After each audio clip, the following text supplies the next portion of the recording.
नमस्कार दोस्तों, मैं हूं आपकी अपनी प्राची अधिकारी। ये जो घटना मैं आपको बताने आई हूं, ये 3-4 रोज़ पुरानी है।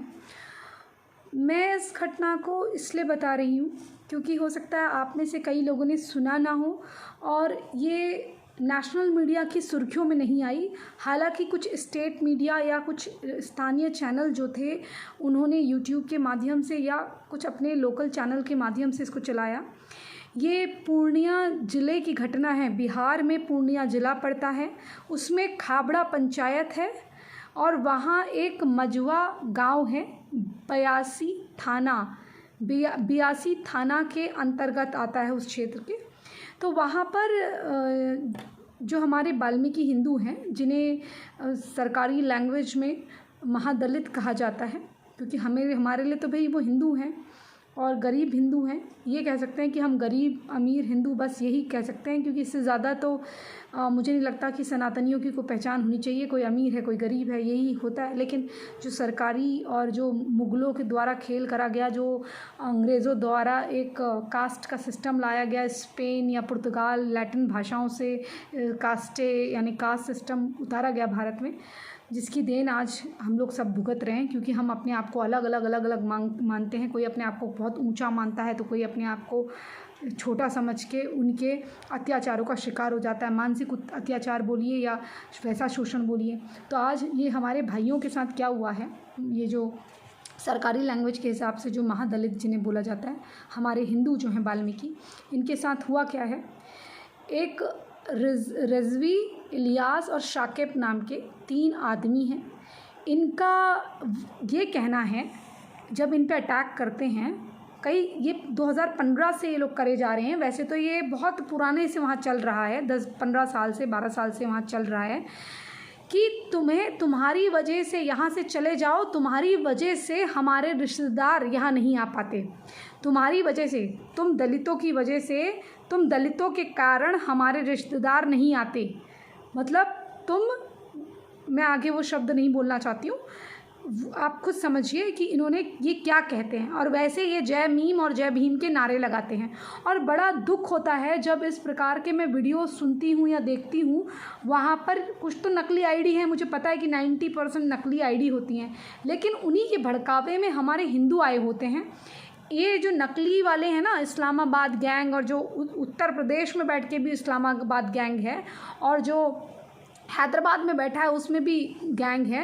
ये सारे लोग बिना पैसे के भी ऐसे काम करते हैं मज़े से, क्योंकि हिंदुओं के बीच में भेदभाव डालना होता है। तो वहाँ पर इन्होंने लिखा हुआ है, अगर कोई साथ दे रहा है हिंदू, तो लिखा हुआ है तुम तो ब्राह्मण हो, तुम तो ठाकुर हो, तुम्हें क्या है, तुम मनुवादी हो। मतलब कोई उनके साथ दुख में खड़ा हो रहा है तो उसे भी जातिवाद में बांट के ये नकली लोग आ रहे हैं। उसके बाद हमारे जो वाल्मीकि हिंदू हैं, इनकी बातों में आके, हाँ तुम तो ऐसे हो, तुम ब्राह्मणों के बराबर हमें नहीं आने देते। तो ये सब बातें मित्रों, इस समय ये बातें करने का मेरे भाइयों ये वक्त नहीं होता। यही चीज़ का फ़ायदा ये लोग उठाते हैं। अगर हम लोग एकजुट होंगे तो शायद हम एक मोर्चे में एक साथ खड़े होके एक दूसरे का बचाव कर सकेंगे। हिंदू जब एकजुट है तो लाख का है और खुले तो खाक का है। और आपको खाक नहीं होना है, आपको लाख बनना है, लाखों का बनना है, आपको मजबूत बनना है। जैसे पतला सोना होता है, उसमें लाख भरी जाती है तो वो स्ट्रांग हो जाता है, उसे तोड़ नहीं पाता कोई। वैसे ही तो ये एक्चुअली मामला क्या है, मैं मामले पे वापस आती हूँ। ये मामला ये है कि एक तो ये लोग क्या, इनकी चाल क्या है। यहाँ से पहले तो 2015 में भी इस तरह का हुआ, फिर शांत हो गया मामला। इस प्रकार के ये इनकी शोषण करते रहते थे। कभी इनकी लड़कियों को छेड़ना, कभी बदतमीज़ी करना, कभी उन्हें उठा के ले जाना। लेकिन वो मामले जो है यहाँ तक नहीं पहुँच पाते थे, मीडिया तक। हालाँकि वहाँ का प्रशासन जो है इनके साथ है, जो अभी का प्रेजेंट का प्रशासन है, वो बता रहे हैं लोग वहाँ पर। मैं उनका नाम नहीं लेना चाहती क्योंकि दूसरे चैनल भले ही उन लोगों के नाम ले, उन दलित परिवारों के, मैं उन वाल्मीकि हिंदुओं के नाम इसलिए नहीं ले रही हूँ क्योंकि सुरक्षा कारणों से। क्योंकि मैं जानती हूँ कि यहाँ पर कई मुजाहिद गैंग के लोग आते हैं जो उनके खिलाफ साजिश रच सकते हैं, तो इसलिए मैं उनके नाम नहीं लूँगी। तो उसमें से एक व्यक्ति बता रहे थे कि पहले भी ऐसा हुआ, लेकिन इस बार का जो प्रशासन है वो हमारा साथ दे रहा है। उसने एफआईआर करी है, 3 एफआईआर करी हैं और छापेमारी अभी तक चल रही है। मुआवजा दिया जा रहा है और रोज़ के भी कुछ पैसे दिए जा रहे हैं और शायद उनको घर बनाने के लिए भी दिया जाएगा। आप सोचिए, 1 दर्जन से अधिक घर जला दिए गए अचानक से। 11 बजे 19 तारीख को 11 बजे रात को ये लोग 2500 से 3000 आदमी आए, 4-5 गाँव के आदमी आए। मामला रिजवी, इलियास और शाकिब का था। वो ज़मीन हड़पना चाहते थे उस गांव की, क्योंकि ये लोग क्या कर रहे हैं 10-15 साल से वहाँ पर जो बांग्लादेशी घुसपैठी हैं, रोहिंग्या हैं, उनको बसा रहे हैं ताकि यहाँ से हिंदू खाली करे। तुम यहाँ से चले क्यों नहीं जाते, तुम लोग नीच हो, तुम लोग ये हो, तुम लोग वो हो। उनको मानसिक उत्पीड़न करते हैं, उनको मारते पीटते हैं ताकि वो वहाँ से चले जाएँ, उनके साथ ऐसी आगजनी की घटना करें। इससे पहले भी इन्होंने इस प्रकार की घटनाएं करी जो आ नहीं पाई। अब क्योंकि हम लोग भी प्रखर होके बोल रहे हैं, मुखर होके बोल रहे हैं, तो ये आपको पता चल पा रहा है। कई लोगों को अभी तक पता नहीं होगा। तो आप सोचिए, इन्होंने रात को आके वहाँ आग जला दी, लेकिन मामला केवल जो टीवी में दिखा रहे हैं कुछ लोग कि आग जला दी, ऐसा हो गया, 2 गुटों में लड़ाई होगी। 2 गुटों की लड़ाई तब होती है दोनों जब आमने सामने होते हैं। एक ही जब गुट आप पे हावी हो रहा हो, आक्रांता आप पे हावी हो रहे हैं, तो कौन सा गुट है भैया? तुम ये जो गुट बोलते हो कि 2 गुटों में लड़ाई होगी, कहाँ होगी 2 गुटों में लड़ाई? दिन में तो मामला पुलिस ने सॉल्व करा दिया था, जब ये लोग दिन में उनके पीछे पड़े हुए थे तो तब ये मामला सॉल्व हो गया था। तो उस गांव के चौकीदार जो थे, आई थिंक उनका नाम दिनेश राय था। 2 चौकीदार थे, उनमें से एक का नाम दिनेश राय था जो मर चुके हैं, जिनको पीट पीट के मार दिया गया। उनकी बहुएं अंदर छुपी तो उनकी प्रेग्नेंट बहू को भी बलात्कार करने की कोशिश करी गई, उसे नग्न अवस्था में मारा गया, उसके कपड़े उतार दिए गए। मतलब आप सोचिए कि महिला के गर्भ में बच्चा है और उस महिला के साथ इतनी बदसलूकी, और वहाँ गांव की औरतों को नंगा कर करके दौड़ाया और मारा। और आ जब रहे थे, बोल रहे थे काफिरों को लूट लो, इनका सब कुछ निकाल लो। तो उनके पैसे लूटे गए, उनकी जो चीज़ें थी वो लूटी गई। ये इतने मूर्ख नहीं है, ये ऐसे नहीं जलाते हैं। जैसे इन्होंने दिल्ली दंगों में जब जलाया तो पहले इन्होंने हिंदुओं की दुकानों को लूटा, उनके घरों को लूटा, फिर जलाया। तो ये पहले क्या करते हैं, पहले लूटते हैं फिर जलाते हैं। और जो आदमी इधर उधर भाग रहा था जान बचा के, तो उसको भी ला रहे थे। तो ये क्या लेकर आए थे अपने साथ? ये लेकर आए थे बॉम्ब, ये लेकर आए थे पेट्रोल बम, ये लेकर आए थे बाइक चेन। जो चेन थी उसी महिला को, जो महिला बता रही थी प्रेग्नेंट जो थी, उसको चेन से बांधा था। उसको चेन से, उसके पीठ में पूरे निशान थे। अब सोचिए, अगर बच्चे को कुछ हो जाता, उसकी आत्मा कितनी छलनी हो रही होगी उस औरत की, कितने दर्द से वो पीड़ा से गुजर रही होगी। एक महिला ही जानती है। जब एक मामूली सी माहवारी तक होती है ना महीने की, तो कई लड़कियों को दर्द होता है, उनमें से मैं भी एक हूँ। तो जब हम लोगों को अपने हमें इन छोटी छोटी चीज़ों से हमारे पेट में दर्द होता है, तो सोचिए जो महिला प्रेग्नेंट होगी, कहते हैं कि जैसे माहवारी में थोड़ा मूड स्विंग होते हैं, तो एक प्रेग्नेंट महिला के तो बहुत ज़्यादा मूड स्विंग होते हैं। तो वो उसमें उसको कुछ अच्छा लगता है, कुछ बुरा लगता है, डिप्रेशन होता है, कई चीज़ होती है। तो सोचिए उनको तो मल्टीपल होता है। तो उन लोगों को वो एक्सपीरियंस मैं नहीं कर सकती हूँ, क्योंकि मेरे साथ ऐसा नहीं हुआ है। लेकिन मैं उसकी जगह अपने आप को जब रखती हूँ कि क्या सोच रही होगी जब इतनी सी पीरियड्स में हम लोगों को, लड़कियों को इतना दर्द हो जाता है, तो वो जो चीज़ उसके साथ हो रही है, वो प्रेग्नेंट है, तो उसका 100 गुना या 1000 गुना ज़्यादा उसके साथ जो हुआ है। और मानसिक उत्पीड़न, मतलब ये एक शरीर को ही चोट नहीं है, ये जो मानसिक चोट है ना, एक लड़की को कोई बिना मर्जी के ऐसे हाथ भी टच कर ले तो उसकी आत्मा जो है, एक घिन सी आती है कि इस व्यक्ति ने, देखिए हमारा काम अलग चीज़ होती है कि फ़ोटो खिंचाना है, प्रोफेशन है, लेकिन अगर कोई ज़बरदस्ती ऐसे कोई टच भी कर दे तो एक घिन आती है। तो सोचिए उस औरत को, चाहे वो गरीब क्यों ना हो, स्वाभिमान तो उसका भी है ना, उसको कितनी घिन आ रही होगी, किस तरीके से वो सोच रही होगी। उसके पेट में बच्चा है, वो क्या सोच रही होगी, अपने बच्चे को क्या सोच रही होगी, कि बच्चा अपनी माँ की फीलिंग्स उतार चढ़ाव समझता है, वो क्या सोच रहा होगा बच्चा उसके पेट में, उसको किस तरह से लग रहा होगा। शायद उस दिन के बाद से, उस रात के बाद से उसकी ज़िंदगी जो होगी ना, वो बहुत बदल गई होगी। गरीब होना एक तो वैसे ही बड़ा अभी अब एक श्राप है इस देश में, या कहीं पर भी आप समझ लीजिए, ऊपर से ऐसे नर्क होना, इस तरह के आपके साथ कथन हो जाएं, इस तरह की चीज़ें हो जाएं, कृत हो जाएं, तो वो तो और नर्क। मतलब इन्होंने उनकी बस्तियां जला दी, उनके साथ सामूहिक बलात्कार करने की कोशिश करी। कई लोग तो बता भी नहीं रहे होंगे, हुआ भी होगा तो बेचारे नहीं बोल पा रहे होंगे। और सोचिए, और ताबड़तोड़ लूट करी, और अपने पर्सनल रंजिश को जो ये चाह रहे हैं वहाँ पर खाली करवाना एरिया, ये चाहते हैं कि यहाँ से सारे दलित चले जाएं, सारे हिंदू चले जाएं, वहाँ पर जो रोहिंग्या गैंग है और जो बांग्लादेशी हैं उनको बसा दिया जाए। और ऐसा नहीं है कि इन्होंने बसा नहीं रखा है, इसमें 75% जो है वहाँ पर मुस्लिम आबादी है, और 10-12 साल से जो ये आबादी है 75% हो गई है। तो यहाँ पर जो मुस्लिम हैं वो वहाँ यहाँ पर बहुसंख्यक हैं, और जो हमारे जो हिंदू हैं, जो वाल्मीकि हिंदू हैं, महादलित जिन्हें बोला जा रहा है, वो यहाँ पर माइनॉरिटी में है। तो आप देख लीजिए माइनॉरिटी में होना क्या होता है। और ये तो ऐसे भी चिढ़ते होंगे क्योंकि हमारे जो वाल्मीकि हिंदू वगैरह हैं उनके बच्चे होते हैं, मतलब हम लोगों जो दूसरे लोग हैं जो अपने आप को बड़ा पढ़ा लिखा हाई सोसाइटी का समझते हैं, उनसे अच्छा ये लोग जो है इनके बच्चे होते हैं हमारे। तो मुझे लगता है कि एक बहुत अच्छी चीज़ है जिसको ये लोग नहीं लाइक करते मुसलमान, और इनके पीछे इसलिए पड़े रहते हैं। और इस एरिया को इनके खाली करा के वहाँ पर ये अपने पूरा 100% के 100% ये अपने लोग बसाना चाहते हैं। सोचिए 75% उस गांव में, उस मझवा गांव में इन्होंने अपने मुसलमानों को बसा दिया है, और ये विदेशी मुसलमानों को यहाँ बसाते जा रहे हैं।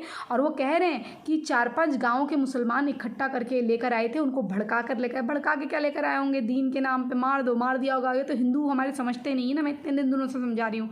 भड़का के कोई नहीं लाता, चलो मारने चलो, उसको ख़त्म करना है वहाँ पर। वो अपने आप को भाड़को क्या समझ रहे हैं, ये इस तरह की लैंग्वेज बोलते हैं, और उनको लेके आते हैं काफिरों को आज बताना है, बस इतना काफ़ी होता है उनका। मस्जिद में वो जाते हैं, आज ये वाला आदमी वहाँ जाएगा, मस्जिद में बात कर लेगा, वहाँ से ऐलान हो जाएगा। जैसे बिहार के एक थाना थे ना, SHO गए थे, उनको मार दिया था, वही उन्होंने कहा था काफिर अपने आप को क्या समझता है, हमें लेने मारने आया, बाइक चोर को आए थे तो उनको घेर कर मार दिया था, वैसे ही।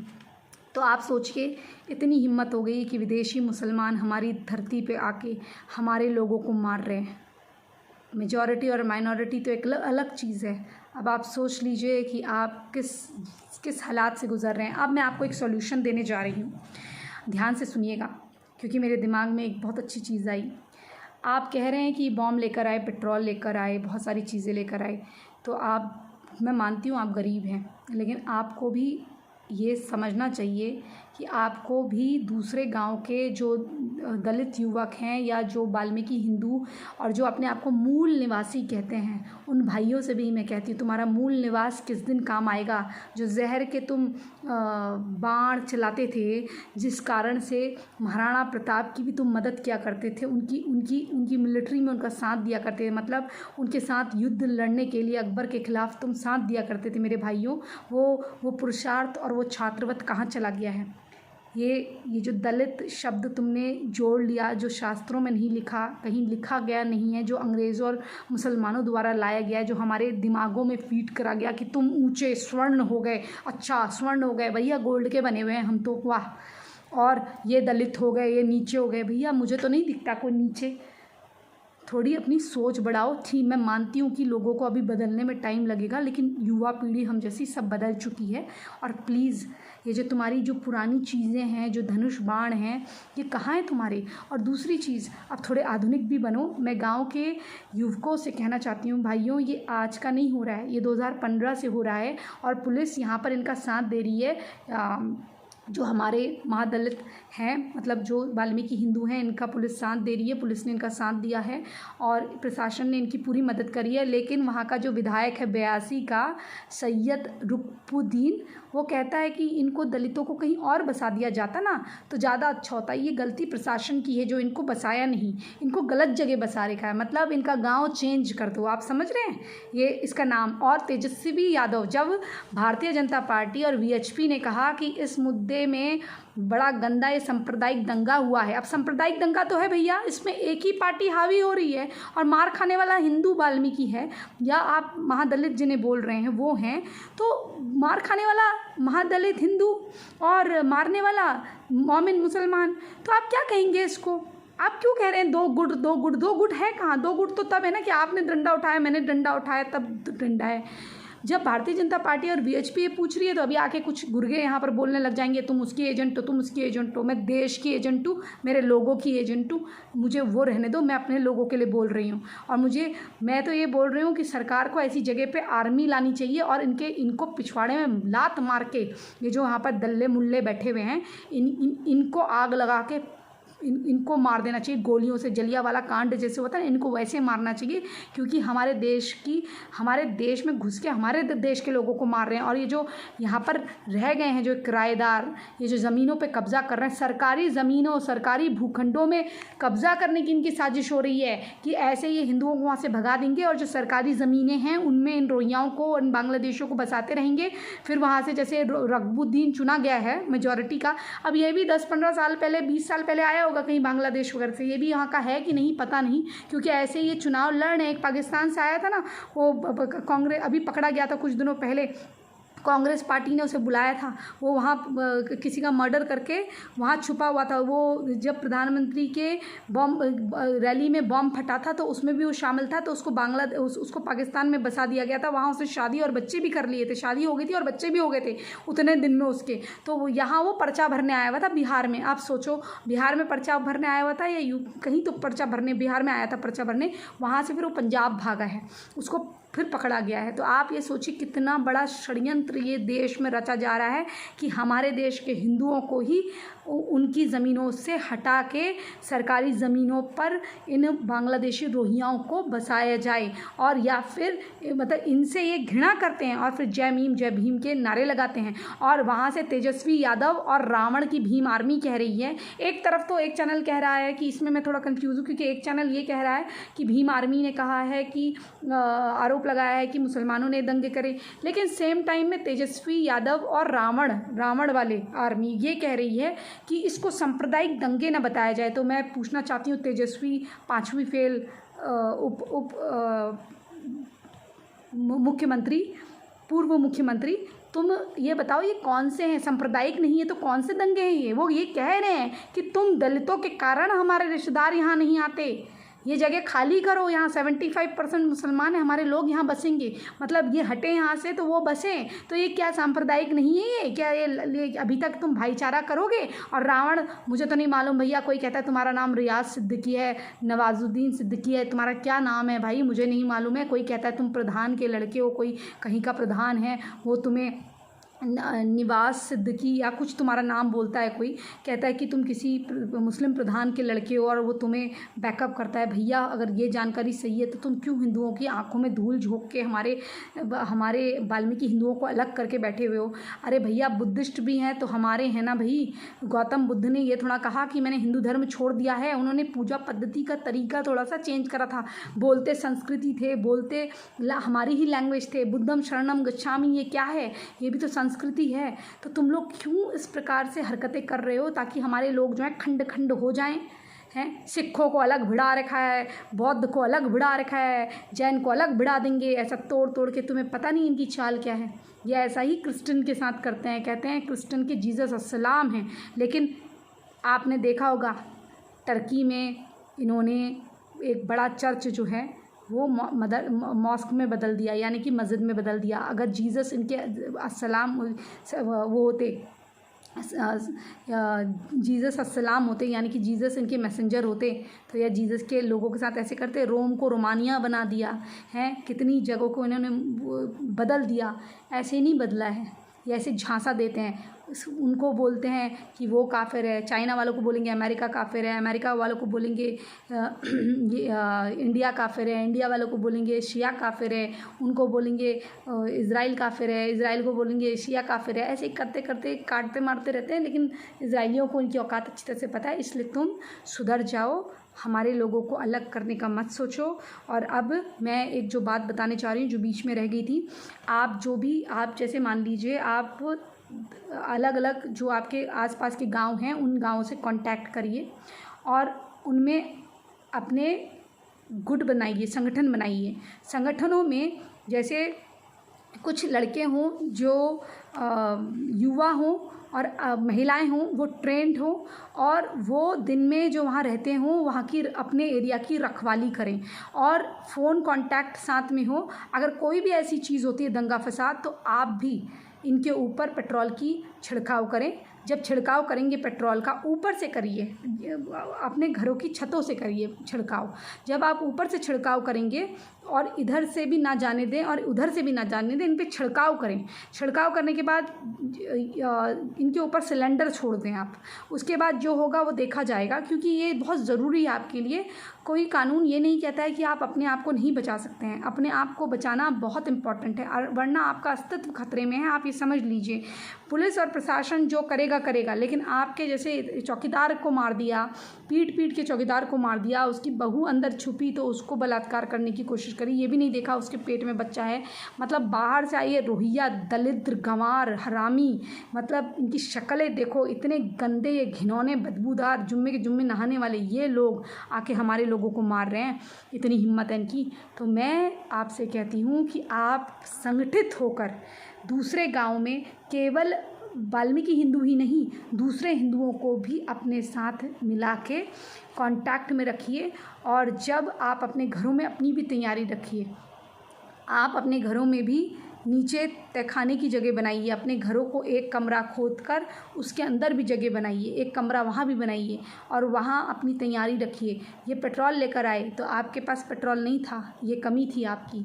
ये मारने आए, अगर उतने ही लोग, आप लोग तितर बितर होने से अच्छा था अगर ये 2500 भी आए भाइयों, अगर आप कुछ लोगों पे ये छिड़काव कर देते। अगर जैसे मान लीजिए इधर से लोग हैं तो सब लोग मिलके इन पे छिड़काव करके जला देते। कितनों को मारते इधर से। आपको भी ऐसे ही रहना चाहिए ना, आपको भी ऐसे ही रहना चाहिए। कुछ सीखिए ना, वो जैसे मार रहे हैं, वो आ रहे हैं ना पेट्रोल लेके, बॉम्ब लेके, वो जला रहे हैं ना, तो खींच लो अंदर, उनको खींच लो अंदर। वो पेट्रोल में जब जला ही रहा है घर, तो वो पेट्रोल का उल्टा डाल के उसको धक्का दो ना, सब मिल के डंडा मारो ना खोपड़े में। भाग क्यों रहे हो? देखो, मारते मारते मरोगे तो ज़्यादा अच्छा रहेगा। ऐसे तब होगा ना, तब न्यूज़ भी आएगी तो दो गुटों में लड़ाई हो तो अच्छा लगेगा। ये दो गुटों में लड़ाई नहीं है, यहाँ हिंदू पिट रहा है, अपने ही देश में हिंदू पिट रहा है, अपने ही देश में उसके साथ इतना गलत हो रहा है और बाकी लोग तुम्हारे साथ पॉलिटिक्स कर जाएंगे। तेजस्वी यादव वो क्या कह रहा है, ये कोई कॉमनल घटना नहीं है। और जो लोग भी इसको सांप्रदायिक रंग दे रहे हो अच्छा नहीं है। और रावण भी यही कह रहा है। कोई कह रहा है कि भीम आर्मी कह रही है कि सांप्रदायिक है। सांप्रदायिक तो है ही, अगर भीम आर्मी ने ऐसा कहा है तो बहुत गुड, लेकिन उनका और फिर रावण का स्टेटमेंट अलग अलग हो जाएगा। भाइयों, मैं तो चापलूसी में यकीन रखती नहीं हूँ। ये एक सांप्रदायिक दंगा है और ये जो घटना हुई है इसमें कोई भाईचारा मुझे तो नज़र नहीं आता। ग्रामीणों के अनुसार मुसलमान आतंक मचाने आए थे, उन्होंने भरपूर आतंक मचाया। उनका मेन मकसद था हम यहाँ से ज़मीन खाली कर दें और हम अलग बस जाएं। और 82 का जो विधायक है सैयद रकबुद्दीन, वो भी कह रहा है कि तो पूरी प्रशासन की गलती है और ये कुछ लोगों के कारण मुसलमानों को बदनाम नहीं किया जाना चाहिए। कुछ लोगों के कारण 2500 4-5 गाँव के जो मुसलमान हैं वो कुछ मुसलमान हैं, उनके कारण सबको बदनाम नहीं किया जाए। हम तो बड़े मिलजुल के यहाँ रहते हैं। और वैसे भी अगर ये महादलित वालों को दूसरी जगह भेज दिया जाता, दूसरी जगह में शिफ्ट कर दिया जाता तो बहुत अच्छा हो जाता। अब आप खुद सोच लीजिए कि क्या आपको एक संगठित समूह यानी कि एक ऑर्गेनाइजेशन जैसी एक संगठन बनाने की, ये वीएचपी वगैरह से आप बात करिए, लेकिन अगर इनसे भी ना हो पाए, मैं तो कहती हूँ वीएचपी वाले क्या कर रहे हैं, आप केवल बात मत करिए। अब आप ऐसी टीमें बनाइए जो जहाँ पर हिंदू अल्पसंख्यक है वहाँ पर एक तो इनकी संख्या बढ़ाने का काम करिए आप भी, क्योंकि भारत देश हमारा है। और वहाँ पर आप ज़रा निगरानी से देखिए, वहाँ पर लिस्ट बनाइए कि कौन बाहरी तत्व है और सीधे गोली मार के उसको ख़त्म करिए। और जो हमारे हिंदू जहाँ पर अल्पसंख्यक हैं वहाँ पर स्पेशल ट्रेनिंग देकर उनको ये छूट दी जाए कि उन पर अगर कोई ऐसा हमला होता है तो वो अपना बचाव करें। और भाई जब उनको कानून का डर नहीं है तो तुमको कानून का क्या, तुम्हें क्या डर है? तुम तो अपना सेल्फ डिफेंस कर रहे हो। तुम तो कानून नहीं तोड़े, कानून तो वो तोड़े जो तुम पे हमला करे। तुम तो नहीं गए उनके घर, वो आए हैं तुम्हारे घर, लेकिन कभी तुमको भी जाना चाहिए उनके घर। ऐसा सरप्राइज़ जैसा तुम्हें 11:30 बजे उन्होंने ऐसा ये जला के दिया है ना, ऐसा काश तुम भी करते तो बहुत अच्छा लगता। और तुमसे तो ज़्यादा पूछताछ भी नहीं होती भैया। बाहरी व्यक्ति को, बाहरी घुसपैठियों को भगाना कोई अपराध तो है नहीं, बाहरी घुसपैठियों को मारना कोई अपराध तो है नहीं। बाहरी घुसपैठिया है, मारो उस सालों को। और जितने लोग सुन रहे हैं हिंदू, ये समझ लें, पेट्रोल और सिलेंडर थोड़ा सा भी छिड़का जाए और ऊपर से फोड़ दिया जाए, वो 400-500 हो या 1000 हो, अगर जब आप एक मोटर रख के 5 लीटर भी ऐसे छिड़क देंगे ना और उसके बाद छोड़ देंगे तो बहुत फिर वो जो है उनको ज़िंदगी का मज़ा चख जाएगा, उनको पता चल जाएगा कि तुम भी कुछ कर सकते हो। चलिए, ये घटना जो थी काफ़ी दुखद थी। हालांकि 3 एफआईआर और छापेमारी हो रही है, 3 एफआईआर हो चुकी हैं, मुआवज़ा और राशन, सूखा राशन दिया जा रहा है और 800 रुपये प्रति रोज़ के आई थिंक दिए जा रहे हैं, भत्ता दिया जा रहा है और अनुदान के तौर पे, और शायद घर भी बनाए जाएं इनके। लेकिन ये जो हुआ है, 24 अप्रैल को भी ये विवाद हुआ था और शांत हुआ था, लेकिन ये जो 19 तारीख को घटना हुई है, 19 मई को, यह आपके लिए एक अल्टीमेटम है। लड़ना सीख लो वरना मिटा दिए जाओगे। इसी संदेश के साथ जय जय हिंद, जय जय भारत। और ये मत समझना कि मुझे दुख नहीं है, मैं हर वक्त नहीं रो सकती हूँ, लेकिन मैं आपको बता रही हूँ कि स्ट्रॉन्ग बनिए और कुछ करिए। और आप समझ नहीं सकते कि एक व्यक्ति के लिए भी कितना दुख होता है। इसी संदेश के साथ जय जय हिंद, जय जय भारत, वंदे मातरम, जय श्री राम।